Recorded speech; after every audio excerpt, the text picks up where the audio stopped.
Hi, my name is Dr. David Roman, and I'll be walking with you over the next few weeks in our course, Creative Arts in a Contemporary Church.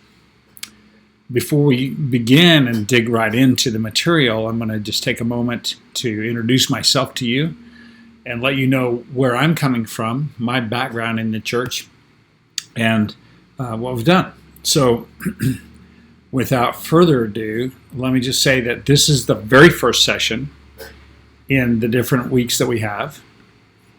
And there will be multiple videos for you to watch. Some of them will feature me. Some of them will be other videos as well. So we're going to be talking about creative arts in the contemporary church, but I want to start with just telling you who I am. I grew up in a small town in Indiana, Franklin, Indiana. I grew up in the United Presbyterian Church, First United Presbyterian Church of Franklin.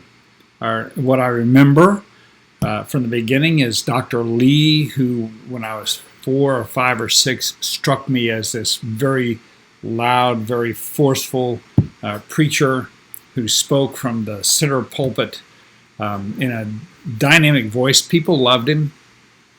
He went on and was followed by Reverend Nelson.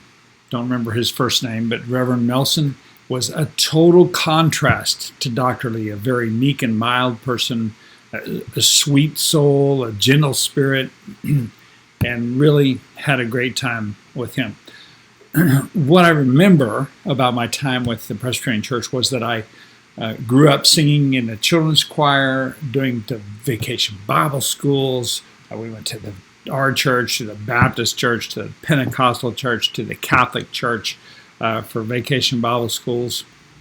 When I was in high school, I sang in the adult choir, and then I went off to college. So there are some really bizarre experiences that I brought upon myself in that church. I'm not going to talk about those right now. Maybe they'll pop up later on. After that, I went to Oral Roberts University. Total contrast. My mom was thrilled that I was going to see. Of course, I wasn't living quite the lifestyle of someone who would normally attend ORU, but that's beside the point. While I was at Oral Roberts University, I became involved in summer music ministries, which is very similar to what Southwestern calls One Voice. And that would be a small group of individuals who form a music band and then travel. We traveled for 10 weeks during the summer. We sang in churches, youth groups, youth camps, all just wherever. So my formative time at ORU was spent playing orchestra. I played cello in the orchestra. I played trombone in the wind ensemble, and I played baritone in the concert band, and I played bass guitar in the pep band. So it was a very wide experience. At Oral Roberts University, many of the churches that were in Tulsa would put a bus out in the parking lot on Sunday mornings. And I spent really virtually the first 2 years there. I'd wake up, if I was going to go to church, I'd go out and get on a bus and see where it took me. If I wasn't going to go to church, you had to be out of the dorms, so I'd take a walk somewhere. But more often than not, I was bound to some new experience just about every Sunday. It was a great time. Met my wife. We started attending a United Methodist Church in Tulsa. And then our second year of marriage, we traveled together on one of the summer music ministry teams. During that time, we wound up at a church in Okemah, Oklahoma, very small town, church of about 150 to 200 on a Sunday morning. A vital young pastor who had been my wife's youth director at her previous church. And so I began my career. He hired me really to move this congregation, who had a choir, the pipe organ, the whole 9 yards, very traditional, to move them to a more contemporary style. I played guitar. We threw up, we did not have PowerPoint. We did not have all of the trimmings. We put up a screen every once in a while, and we would put on overhead projector the lyrics to some of the praise courses that were out at the time. Mind you, this is the early 1980s. I'm not a spring chicken. Okay? But my career started with this integration of contemporary into traditional styles of worship. I went to Tulsa to be a youth minister for a spell, and then I went out to Yukon where I got involved with a church called Christian Heritage. It was a Pentecostal holiness church over just north of where the Life Church Yukon is now, and the pastor was Garnet Pike. The worship leader was David Oxley. If you don't recognize those names, dig into your Pentecostal church history, or go next door to the headquarters and ask them who Garnet Pike is. I went from a couple other places, and I was doing ministry. I was always doing some form of music ministry, and then I was doing other things as well. But everywhere I went, when I went to Mustang, when I went to St. Mark's, my task was to integrate guitar playing, contemporary worship music at the time, projection techniques, video, stuff like that, into the worship experience for the people who had experienced basically only traditional music. Some great experiences, some challenges along the way. When I finally went to New Covenant United Methodist Church in Edmond, that was the first time that I really wasn't in charge of that integration. They'd already done that. I just had the opportunity to be the worship minister for the people that were responsible for that. So I wasn't worship leading now. I wasn't leading the choir. I wasn't playing in the band. I was sitting on Sunday mornings up in the booth, watching it happen. Spend the entire week planning, pulling together, shooting video, editing, creating graphics, all the bells and whistles of worship. And then on Sunday morning, I just watch it unfold. Totally different experience. After that New Covenant experience, I went to Southwestern Christian University and began teaching what I had been doing for the last 25 years. I went in and became the chairman of the music department. We had a worship degree, a professional degree, or a performance degree. We were working on developing what is now the music education degree. And that's where I spent the last 15 years of my life at Southwestern teaching. I also taught in the business department because you saw earlier that I have an MBA. And now I have a PhD in music performance as well. I'm not music performance, sorry. Music, ethnomusicology. All right. In about 2019, 2020, the United Methodist Church began its disaffiliation process. I was attending a church. My wife was working at a church at the time, and that church disaffiliated, so I am no longer affiliated with the United Methodist Church. My affiliation is with the Global Methodist Church. Global Methodist Church retired. So technically, the Reverend Dr. Paul David Roman retired. During that time, I had this opportunity to shape my own vision about what I was called to do. A lot of soul searching at different times, and essentially some shifting in God's calling. I'm working here, I'm working there. But overall, there's been one driving call that I felt that God was calling me to do. And that was to help people find and use their gifts and talents for the building of Christ's church. Now, let me say that again. To help people find and use their gifts and talents for the building up of Christ's church.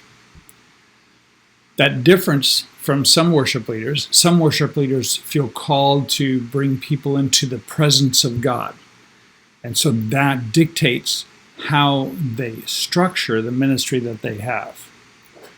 Other ministers are like me. They have this sense that they're called to involve people in the work of the church, and so they structure that differently. You're going to have an opportunity over the next few weeks to discourse on that, to unpack that a little bit, and to dig deep into what you feel your call is.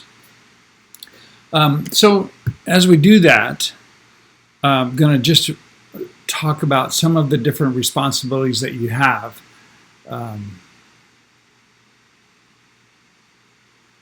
Coming up, okay? So 8 weeks. Every week we have an introductory video. Won't be long, won't be a lot, really short. And then we'll have a spiritual life forum. We have 2 or 3 different discussion points, and in each one of those discussion points, you will have stuff that you need to do between Tuesday and Thursday, and then stuff that you need to respond to the other students between Thursday and Monday. Spiritual life will include the writing of particular liturgies that help us in our worship experiences. So those devotionals, those spiritual life formats will include the writing of liturgies. Along with that, we'll have some song evaluations. In the past, we picked up certain songs that were popular at the time. But what we're doing this time is that we're coupling different songs that have been a part of the development of worship experiences over the last, generally 50 years, starting in the late 70s, early 80s. And we just do 8, but that will be in the first time again. Time for you to read, listen, respond to the questions that are asked, and then in the next part of the week to respond to your compatriots and what they have to say. That is not to be, oh, that sounds so sweet, or yeah, I agree with your point. You really need to dig into what people are saying. If they're not saying the right thing, challenge it. If they're saying the right thing, encourage them in that and pick out on something that you might have felt as well. Probably the biggest intense part of this is the comprehensive worship ministry plan. And this is going to culminate over the 8 weeks in a document that kind of lays out your idea of what a worship ministry should look like. It will include things like figuring out missions and goals and strategies and programs that a church might do. It will include looking at budgets and inventory that are required to do those things. So those things will be unpacked over the weeks. You're not going to have this one paper to write at the end unless you don't do the work on time. So right off the bat, the first week we're looking at the mission of the church. And so you'll kind of wrestle with that, grapple with that. By the end of week 2, you will have set up some specific guiding goals, some programs that you might think would be valuable. Don't obsess over that right now. You'll get more about that later, but just know that that's out there, and that's going to be a large percentage of the grade. We do have a text. The written text is The Worship Architect by Constance Cherry, and you will have some reading assignments. Basically read the whole thing and respond through a discourse for that. We will also look at a website by Kim Miller, Redesigning Worship. We'll also look at a little more information from Constance Cherry on different types of worship experiences that you might have a part in planning during your time as a worship leader or as a church minister. Also, there will be a little bit longer conversation about some of the things that are happening, that have happened in the last 50 years in worship, transitions, how we got to where we are today in our worship styles and place. It's an interesting journey that I've had the privilege of watching develop over my lifetime. Great fun. It's kind of fun now to sit and watch you all wrestle with some of the same questions. So you're going to hear these again. I want you to just think about these 3 questions that will guide your first reading. Our textbook will be due by the second. We'll have readings from Constance Cherry's The Worship Architect by the second week. The first week we're doing Kim Miller. That gives you time to procure the book, The Worship Architect, and read the first 2 chapters. And as you're reading those, you're going to be thinking about these. And you can think about these things now before you even do that. When you think about this phrase, biblical worship, what do you think is meant by that? Now, right now, that's a rhetorical question. Pretty soon, you get to answer that in reality. But as you're thinking about this time, what do you think of when you hear the phrase biblical worship?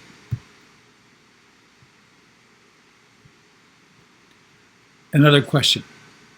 If the Bible does not forbid something, may it be done in worship? Let me ask that again. If the Bible does not forbid something, is it okay to do that in worship?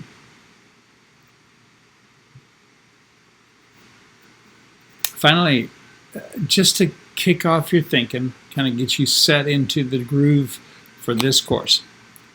If you had to name only one thing that would make worship truly Christian, what would that one thing be? And why? If you had to name one thing, only one thing, that would make worship truly Christian, what would that one thing be and why?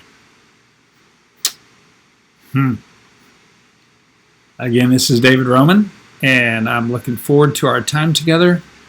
God bless you.